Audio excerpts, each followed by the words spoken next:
welcome back. The topic is checks and balances.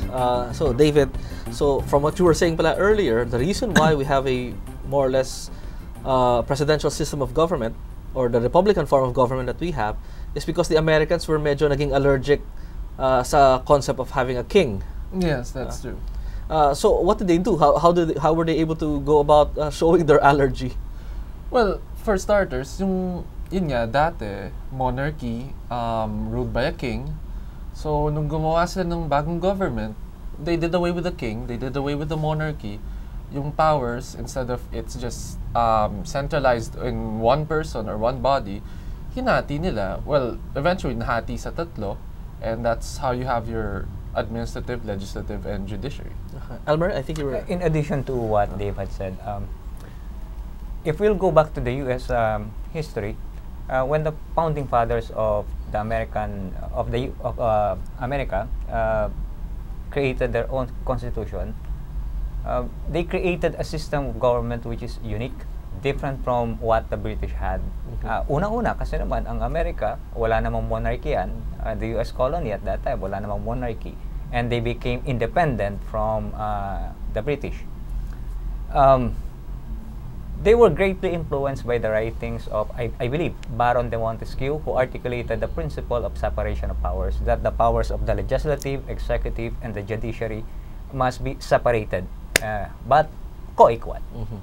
I think that's one of the interesting things about the way the U.S. developed their form of government.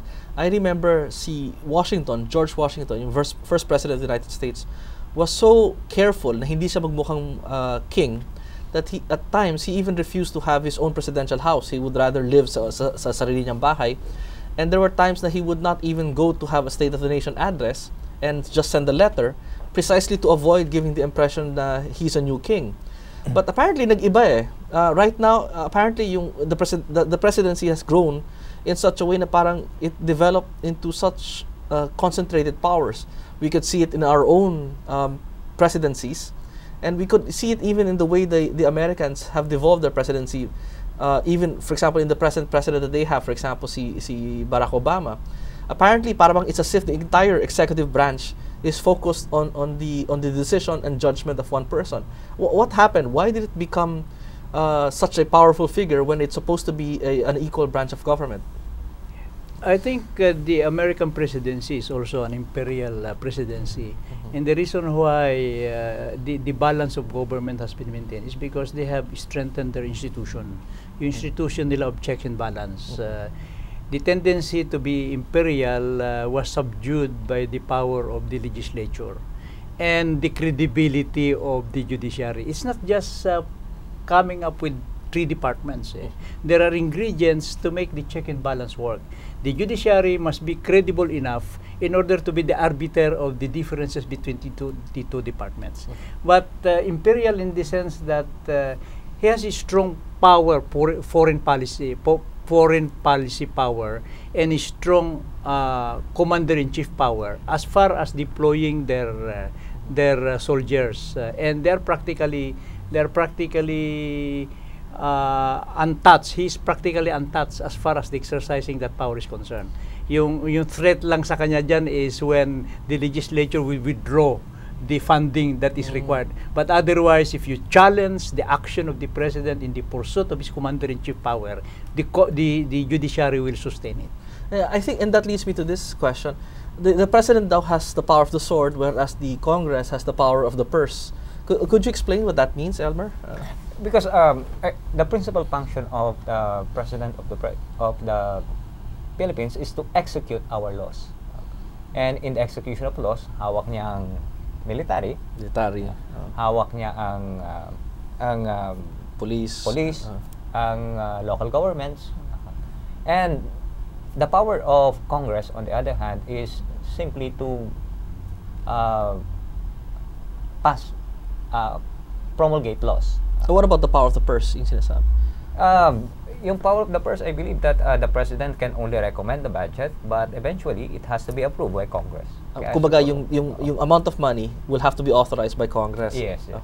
No, but there has been a comment made that the Supreme Court, though, is the weakest of the 3 branches of government. Why is that? Well, in in estimating the power in terms of naked power, talagang weakest yan because it could only express itself through its decision. It can only be felt when it issues its orders, yung temporary restraining order. That is when you are felt. But that power is only effective, as I said, if you are credible. And the members of the Supreme Court are men of independence and integrity. Once their reputation is tarnished, like in the case what's happening now na may sinasabing this is an Arroyo court. Once it becomes a Supreme Court that is perceived to be partisan, then that power is lost. I think just to step back, one distinction also that you also pointed out is that yung Supreme Court hindi pwede magsalita until somebody files a case. I think hindi katulad yata ng presidente or ng Congress on their own, kumbaga pwede silang mag-initiate ng action. Yung Supreme Court yata parang unless may passive. Because the presidency and the legislature are the political offices, political departments, and they are representing the people. When the president speaks, he's talking with his people, he's articulating the sentiments of the people. When the legislature do its job in legislating and coming up with the budget, they are thinking in terms of how much the people should be benefit from the resources of the government and how much the people should contribute in the burden of governance. That's why they are political department, and they should be sensitive to the sentiments of the people, because otherwise if they impose taxes, the people may not pay. And if they withhold resources of the government, the people may go to the streets, and they are always on a regular check, regular cleansing during the periodic elections. That's why they are political in a sense. But the members of the judiciary, once you are appointed, you are there until your retirement age. 70. So kaya there is a security of tenure as far as the judiciary is concerned. But they can only speak, as I said, through their decisions. But kung mag-check and balance sila, I think it's inevitable na once in a while magkakasamaan ng loob yan. And I think siguro we could look back into history siguro sa certain examples kung kailan nagka-alitan yung different branches of government. I think one of the most famous examples would be nung medyo napikon si Franklin Roosevelt against the Supreme Court niya if I remember, the 30s and 40s. Could you, David, I think you have some comments regarding what happened there? Ano ba yung nangyari between Franklin Roosevelt at saka sa Supreme Court? Well, correct me if I'm wrong, but from what I remember, he wanted to pass some legislation, but I guess the Supreme Court didn't go along with it. I think with the New Deal, yeah, and then the Supreme Court kept overruling the New Deal. And then what happened, I think, was Franklin Roosevelt started appointing a parallel number of justices, which later on became parang invalidated or was not considered a proper act. I just want to inject some idea about check and balance. The the word check is not something that you have to exercise at all times. First, it is an effective check if it is not exercised. That is when it is effective. Because when the president thinks that he will be impeached, the threat of being checked is the deterrence. And that's the purpose of that philosophy of impeachment. If the Supreme Court will decide against the order of the president that it is unconstitutional, that is a deterrence on the president. It's a check. But once you exercise that check, you should do it sparingly because you will upset the balance. The purpose of the check is only to restore the balance. But if you check the check to use the check in order to upset the balance, then that is not the right concept of check. Checking the other departments. But going back again to history, has there been times na yung presidente natin nakaawa yung Kongreso or yung presidente nakaawa yung Supreme Court? Would you know of any instances in history na nangyari yon? Or yung Congress nakaawa yung Supreme Court, for example? Mawad case.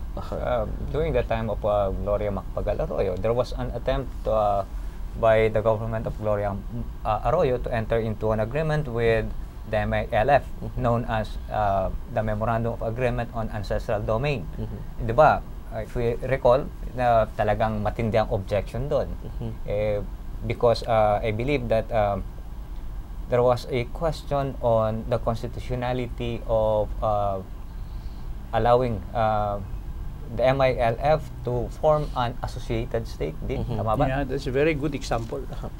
I think another which was one declared by the Supreme Court as not in conformity with our the constitution. Another principle of check that was not exercised but it was effective nonetheless. Yung provision sa Constitution on declaration of martial law. That after you declare martial law, the Congress can convene immediately within 24 hours to determine whether the martial law declaration is correct. I think that is one reason why martial law was not declared, because we have a Congress that could check it. It is there, but it was not exercised. It was not exercised because it was really a check. The concept itself was a check from a president to declare martial law and arrogate unto himself martial law powers.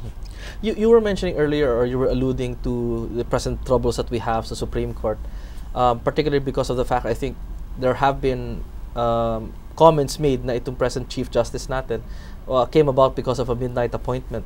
But I think this is not the first time that the President made a midnight appointment in our history. And I think one of the famous constitutional cases that we have, I think, was it Quirino? On Garcia, President Garcia. And the irony of it is that it was Macapagal, the father of Gloria Arroyo, who challenged the midnight appointment made by Quirino. That's why when the Constitution was enacted, in reaction to correct, so that this kind of midnight appointment will not happen anymore. But it was done. And the problem here is the court did not use its proper checking. They validated pa nga eh. But the real essence of checking was for the Supreme Court to say that this appointment is midnight and therefore Corona cannot be a Chief Justice. There was a failure here of the system of check. Okay, that's quite interesting. We'll finish off the last segment for this show.